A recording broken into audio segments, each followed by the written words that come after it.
मतलब तो पूरी फीस दे के आए हो? हाँ ओह यार, तो खास तौर पे तो बांग्लादेश, क्योंकि कोई ये पूछने वाला नहीं है ये तुम यहाँ पे क्या कर आपने कहा जॉब से भी गए, यहाँ से भी गए। अब जो ट्यूशन फी है वही उसे डिसाइड किया 100% पेमेंट दो बांग्लादेशी स्टूडेंट फॉर। अच्छा तो मेरा पाकिस्तानी भाई है, मेरा इंडियन भाई है। और ये तो जो खुशी होती है ना, ये हर बंदे को होती है। पहले मैं बताता अकोमोडेशन का हूँ। बताएं, अकोमोडेशन इजी मिलती है या वो ना मैच हार के आज बांग्लादेश? स्कॉलरशिप है। अस्सलाम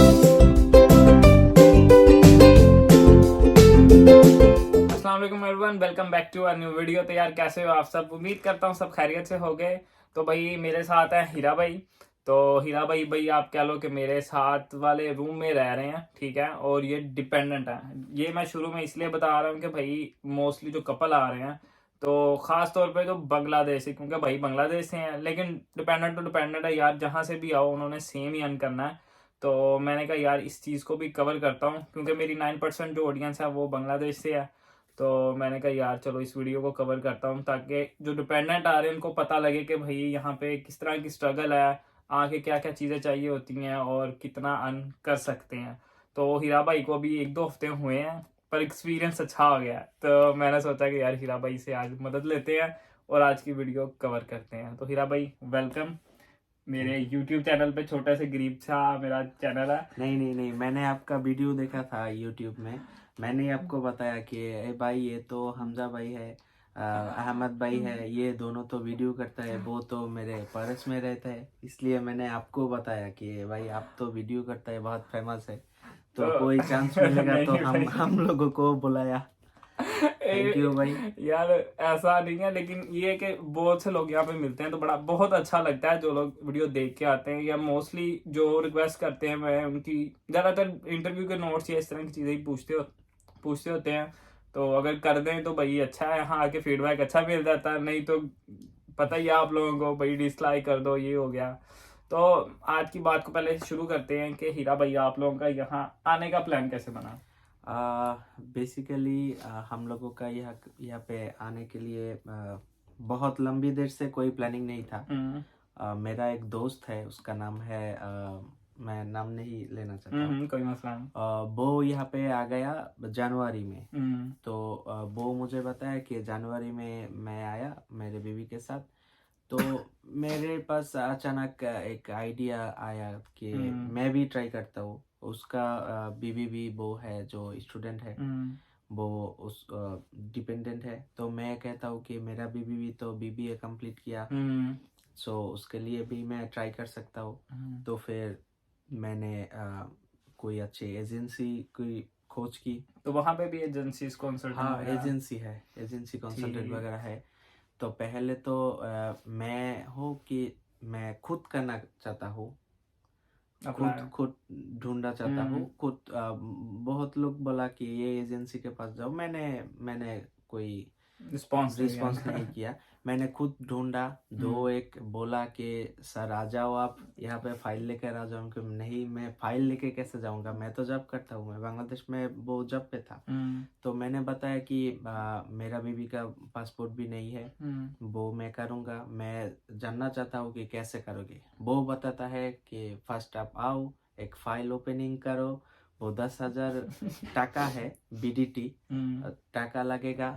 मैंने बताया नहीं, मैंने सुना कोई पैसा नहीं लगता। तो फिर मैं एक एजेंसी ढूंढा वेबसाइट पे, उसका नाम है AAZ एसोसिएशन। तो फिर अचानक एक दिन उससे एक लड़की जो है बहुत अच्छा है, वो फ़ोन किया कि भाई आप ये से अप्लाई किया ऑनलाइन पे। मैंने बताया है हाँ। तो आपको क्या आपका कौन जाना चाहता है? मैंने बोला मेरा बीबी जाना चाहता है, मैं डिपेंडेंट पे हूँ। मैंने उसका सब डिटेल्स दिया, सब व्हाट्सएप पे सब मार्कशीट वगैरह सब कुछ दिया। वो बताए कोई बात नहीं, आपको जो MOI है, मीडियम ऑफ इंस्ट्रक्शन, ये कलेक्ट करना पड़ेगा, ये करना पड़ेगा। मैं ये सब कुछ रेडी करके उसको दिया। वो अप्लाई किया, पोर्ट्समाउथ पे भी किया, UCA university for the creative arts वहाँ पे भी किया। तो ये बात हो रहा है मार्च की। तभी मैं जॉब करता हूँ। पैसे कितना लगेगा, मैंने सोचा कि 50% पैसे देना पड़ेगा ट्यूशन फी। मैंने आप कौन करीबन सी यूनिवर्सिटी में पढ़ेंगे वो? यूनिवर्सिटी फॉर द क्रिएटिवर्स, ठीक, तो कौन सा कोर्स है उनका? Global masters of business and management. ठीक, और कितने यूनिवर्सिटी इयर्स का इप्सम ये? में है। ये 1 साल का है। कहाँ पे यूनिवर्सिटी? इप्सम। इप्सम में। ठीक होगा, 1 साल को, और 1 साल की फीस? 1 साल की फीस जो है वो 18,000 है। 18,000? 18,000 उसमें से प्लेसमेंट भी नहीं है? स्कॉलरशिप है अच्छा, 3,000, ठीक हो गया, तो 15 हो होगा गया। 15। हम्म। अगर आप फुल पेमेंट कर दो उसमें तो भी आपको कंसेशन उसमें करते हैं? डिस्काउंट देता है वो 600 पाउंड के, तो हो ये गया। होता है अगर हार्टफोर्ड शहर में भी अप्लाई करते हो ना, तो उसमें भी अर्ली बर्ड्स में होता है कि आपको 1,000 पाउंड का वो डिस्काउंट करते हैं। हमें भी कहते थे कि आपको 1,000 पाउंड मिलना है, मिलना है, मिलना है। हम यहाँ आ गए, 1 साल हो गया, अब तक कुछ नहीं मिला। तो ये चीज़ें पहले ही क्लियर कर लेना यार। जो आपको मिलती है ना स्कॉलरशिप, वो आपके ऑफर लेटर पे लिखी होती है, लेकिन अर्ली बर्ड्स का वो और सीन होता है। तो मेक श्योर करना, अगर आप कहते हो कि आपको स्कॉलरशिप मिल रही है, कंसल्टेंट बोल रहा है, लेकिन आपको अपने ऑफर लेटर पे देखना है, उस पर साफ साफ लिखा होता है कि इतनी स्कॉलरशिप आपको मिल रही है। तो मैंने कहा क्लियर कर दूं। हाँ, ये बात क्लियर करना चाहिए। तो अचानक मैंने अप्लाई किया, वो वहाँ से अनकंडीशनल आया। अनकंडीशनल पे लिखा था कि आपको 50% ट्यूशन फी देना पड़ेगा, 4,500 4,500 पाउंड। ठीक हो गया। तो मैंने ये दे दिया। ये देने के बाद वो रिसिप्ट वगैरह सब कुछ ले गया। अचानक एक ग्रुप पे हम लोगों को ऐड सबको कर ऐड दिया कर दिया। हम्म। वो ग्रुप पे अचानक जो बांग्लादेशी स्टूडेंट है वो एक दूसरे से बात कर रहे हैं कि यूसीए डिसाइड किया 100% पेमेंट दो Bangladeshi student, for only Bangladeshi student, नहीं आप कैश नहीं देंगे। देंगे। तो हम लोगों को सर पे तो परेशानी। वो परेशानी बढ़ गया। मैं क्या करूँगा, इतना पैसा कहाँ से, क्योंकि मैं घर वाले से सबसे कह दिया कि इतना 14-15 लाख में हम करते जा हैं। सकता है। अब जो ट्यूशन फी है वो ही है 17 लाख, तो अदर्स कॉस्ट भी है। तो मैं तो सारे होप ही छोड़ दिया, अल्लाह के ऊपर छोड़ दिया कि देखी होगा जाएगी। तो होगा। लेकिन यहाँ पे मैं क्या कर दिया आपको बताता हूँ। मैं जो जहाँ पर जॉब करता था वो एक मैन्युफैक्चरिंग फैक्ट्री था। वहाँ से छुट्टियाँ लेना बहुत मुश्किल है। मुझे बैंक स्टेटमेंट रेडी करना पड़ता है, बैंक पे जाना पड़ता है, एजेंसी से कांटेक्ट करना पड़ता है, ये चीज़ लेकर जाता है, ये करता है, क्योंकि ये करता आपको है, ही जाना पड़ता है। तो मेरे को ही जाना पड़ता है। तो मैंने जो ये बात है अप्रैल और मई की, वहाँ पे मैंने जॉब छोड़ दी। ठीक। क्योंकि मैंने सोचा कि थोड़ा टाइम लगेगा, 1-2 महीने में कोई बात नहीं, जॉब नहीं करना सकता। तो तब भी ये न्यूज़ आया कि आपका ये मसला फुल आ गया। पेमेंट देना पड़ेगा। आपने कहा जॉब से भी गए, यहाँ से भी गए। मैंने तो पूरी कोशिश की। मैंने सोचा कि बांग्लादेश में कोई गवर्नमेंट जॉब कर दूंगा।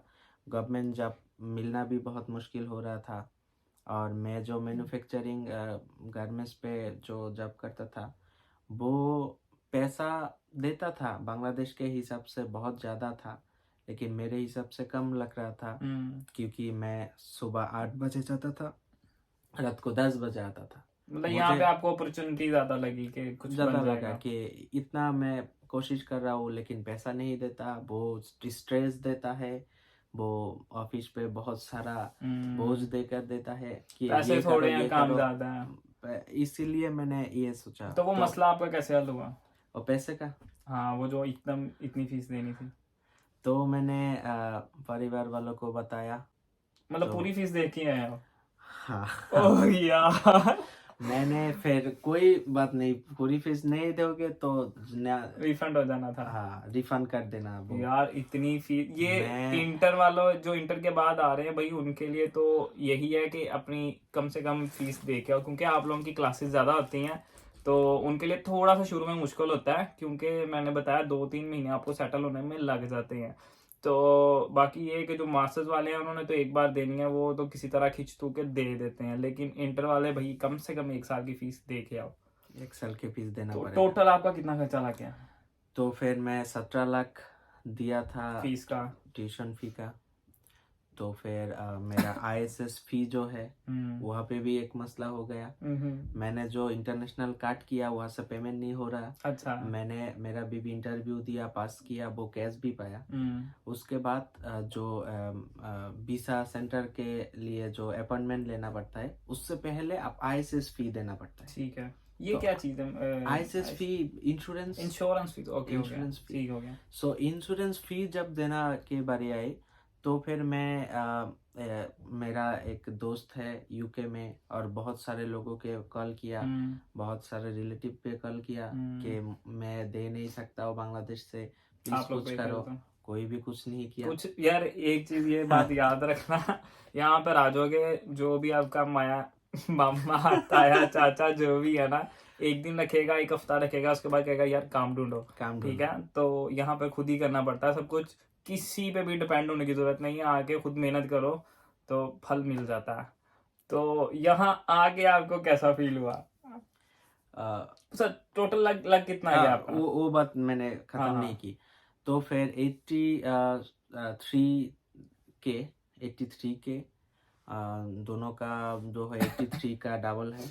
तो फिर मैं अचानक जो बांग्लादेश में मेरा इंटरनेशनल कार्ड था उसका नाम है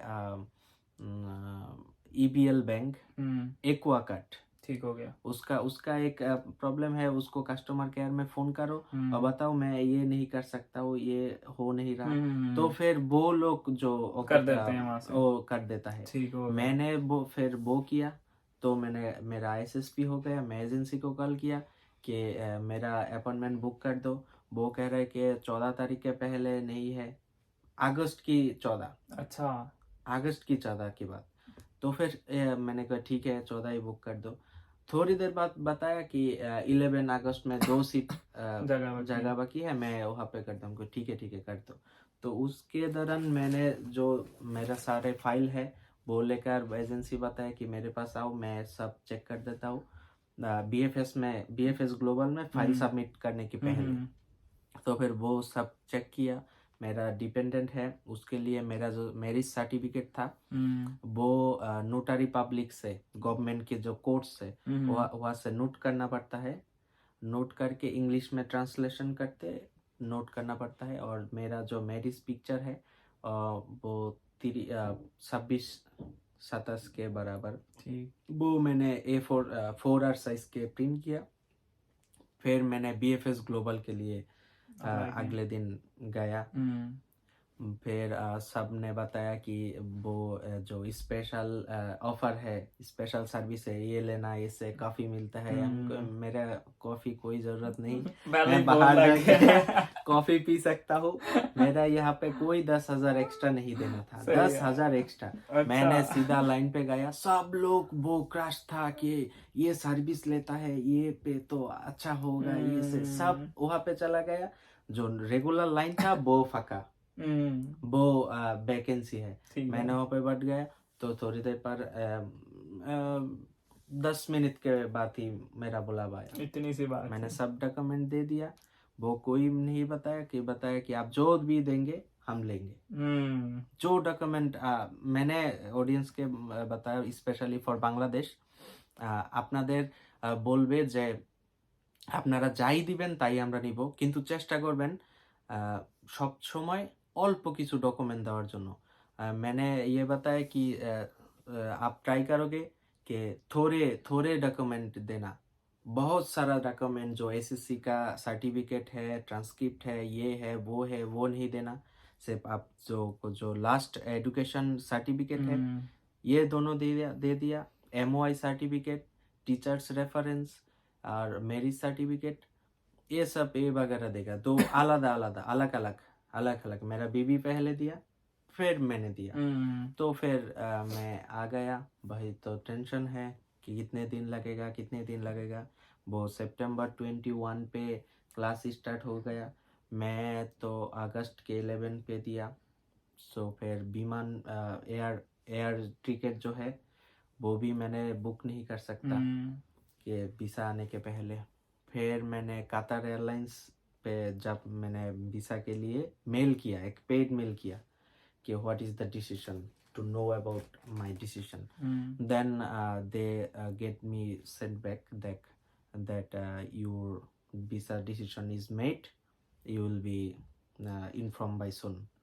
Then मुझे मैसेज आ गया, ये जो ग्रुप पे सब बताता है कि जिसका आप ट्रैकिंग करो, जिसका ट्रैकिंग पे दिखाते हैं कि डिसीजन मेड, वो आ जाओ भाई, कोई मेल की कोई मैसेज की जरूरत नहीं, वो आ जाओ, आके ले जाओ। ये जो खुशी होती है ना, ये हर बंदे को होती है कि बस मेल आ गई है, बस ले लो जाके। फिर मेरा कार था बांग्लादेश पे, तो फिर मैंने ड्राइव कर सकता हूँ, लेकिन बहुत दूर है और मैं एक्साइटमेंट हूँ, मैं ड्राइव करके नहीं जा सकता हूँ। तो मेरा एक भाई है, उसका नाम है सजीब, उसको बताया कि भाई ये खुशी की बात है, पार्टी होगा, चलो। तो फिर वो हम तीनों गया, मेरा बीबी, मैं और मेरा भाई, वो तीनों गया वहाँ पे जाके फिर कलेक्ट किया, खुशी से कलेक्ट करके वापस आने के बाद पार्टी शार्टी हो गई।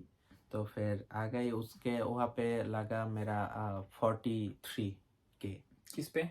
वो BFS ग्लोबल पे, ठीक हो गया, दोनों का 43 का डबल। ठीक है। तो आप बता सकते हैं कि 23 लाख, 23 दो लोगों का 23 हाँ, आपने फीस भी तो पूरी दे दी। हाँ, पर आपको कम से कम ये टेंशन तो नहीं ना कि इधर आके, नहीं ये टेंशन नहीं है। नहीं तो यही टेंशन रहती है, यकीन मानो मैंने भी रिसेंट अपनी फीस कवर की है, तो अब आके ना काम की कोई टेंशन नहीं रहती, काम आ रहा है ठीक है, नहीं है तो चलो यार थोड़ा आ रहा है कोई मसला नहीं। लेकिन तब यही था कि दिन भी रात भी जहाँ मिलता है यार, ऐसा ऐसा काम भी किया है ना। अभी मैं एक वीडियो आपके साथ शेयर करूंगा, उसमें मैं अपना पूरा एक्सपीरियंस शेयर करूंगा कि भाई कैसा पूरा 1 साल मैंने गुजारा। पर फिलहाल हीरा भाई से पूछते हैं कि आपका यहाँ एक्सपीरियंस कैसा रहा आपका। तो पहले मैं अकोमोडेशन का बताएं, अकोमोडेशन इजी मिलती है या नहीं भाई जो आप आ रहे हो भाई, एकोमोडेशन के पहले सोचो कि कैसे मैं एकोमोडेशन लूंगा, फिर आने के बाद अगर आपको एकोमोडेशन नहीं मिलता तो आप फ्लाइट बुक मत करो, एकोमोडेशन कंफर्म करो, फिर फ्लाइट बुक करो। फ्लाइट का कोई मसला नहीं है भाई, फ्लाइट आप मिल जाओगे, और क्लास जो है आप कर सकते हो, कोई बात नहीं, लेकिन एकोमोडेशन आपको मस्ट भी। नहीं, आपको क्या लगा यहाँ पे अकोमोडेशन अब फिलहाल क्या? बहुत मेरा 800 पाउंड था। अभी मैंने आपको बताया कि मेरा लैंडलॉर्ड बता रहा है कि 50 पाउंड और देना तो पड़ेगा। मैंने भी ऑडियंस को बताया अपनी वीडियो में कि भाई मेरा भी खर्चा बढ़ गया। तो रिसेशन ने थोड़ा सा तो यार फर्क डाला है, ठीक है, हर चीज महंगी हुई है, लेकिन स्टिल 850 पाउंड वो सिर्फ एक रूम का पे कर रहे हैं। लंदन में, ईस्ट लंदन में है, ठीक है, यानी यहाँ से सेंट्रल 1 घंटे की दूरी पे। तो अगर इससे भी और पीछे जाते हैं तो ये का ट्रैवल कॉस्ट बढ़ जाएगा, लेकिन वहां पे सस्ता मिल जाएगा, ठीक है, 500 तक भी मिल जाता होता। तो हीरा भाई जॉब का बताएं, क्या कैसे मिलता है यहाँ पे क्या? मेरा जो दोस्त था, सभी ने कोशिश किया था, मैं भी कोशिश किया। इनको तो ये आज था कि कम से कम इनके दोस्त है, ठीक है, तो हाँ, ये बहुत हेल्प होती है ये बहुत हेल्प किया। मेरा जो दोस्त था वो लोग मुझे शॉप पे लेकर गया और बताया कि यहाँ पे चिप मिलता है, आप वहाँ पे जाओगे तो बहुत सारा पैसा लगेगा, वही चीज आपको यहाँ पे सस्ते में मिल जाता है। ये बहुत मसला है। मैं जो सेंट्रल की तरफ जा रहा को देख रहा था कि महंगा बढ़ रहा है, वही चीज, एक ही चीज मैं यहाँ से लेता हूँ यार। तो सिंपल एक मिसाल देता हूँ कि यहाँ पर अगर 80p की आपको मिलती है ना कोका कोला, ठीक है, तो वहां पर आपको वही तकरीबन 150 या अराउंड। मैं तो 89 से, हमारा जो ये घर के सामने जो शॉप है, 89 पे लिया। वही कोका कोला मैं इलफोर्ड के जो यूरोपियन शॉप है वहाँ पे 130 पे लिया। मैंने तो कहा कि ये भाई मुझे नहीं चाहिए, नहीं है। तो जॉब इजीली मिल गई आपको क्या? नहीं जॉब मिलने में जो पहली बार आता है उसको तो आता पता कुछ नहीं, कैसे जॉब मिलोगे, कैसे मिल जाता है। तो फिर मैंने ऑनलाइन इंडीड पे ट्राई किया, वहाँ पे भी कोई रिस्पॉन्स नहीं आ रहा था। मैंने मेरा जो दोस्त है, भाई है, उसको बताया, वो भी कोशिश कर रहा था। फिर एक भाई बताया कि आप मैकडोनल्ड्स पे कर सकते हो, वहाँ पे बहुत मुश्किल है भाई। मैंने आपको पहले ही बता देता हूँ कि तुम कर सकते हो कि नहीं। मैंने बताया कि मेरे पास कोई जॉब नहीं है, तो फिर मैं सब कुछ कर सकते हैं, अभी सब कुछ कर सकता हूँ, क्योंकि अगले महीने मुझे किराया भी देना किराया है, भी देना ठीक है, खाने का भी लिए खर्चा उठाना पड़ता है। तो फिर मैंने मैकडोनल्ड्स पे अप्लाई किया। वो 4-5 दिन के बाद इंटरव्यू लेके बुलाया। ये बात एक है कि इसके पहले भी मैंने मैकडोनल्ड्स पे अप्लाई किया था, कोई और ब्रांच पे, कोई बुलावा नहीं आया। जब मैं रेफरेंस के साथ अप्लाई किया तो मुझे कॉल आया, फीडबैक आया। मैं तो ये टोटली भी शॉक। हो जाता है, यानी रेफरेंस तो चलता ही चलता है, हर जगह पे ही चलता है। या मैं कहीं काम कर रहा हूँ, मैं कहूंगा यार इसको भी रख लो, लेकिन स्टिल मिल जाता है, कोई ऐसा इशू नहीं है कि यार रेफरेंस पे मिलता है, पर थोड़ा टाइम लगता है, हर चीज पे लगता है, ठीक है। 1-2 महीने तो आपको सेट होने में लगते ही लगते हैं। तो मैकडोनल्ड से सेटिस्फाई हुए?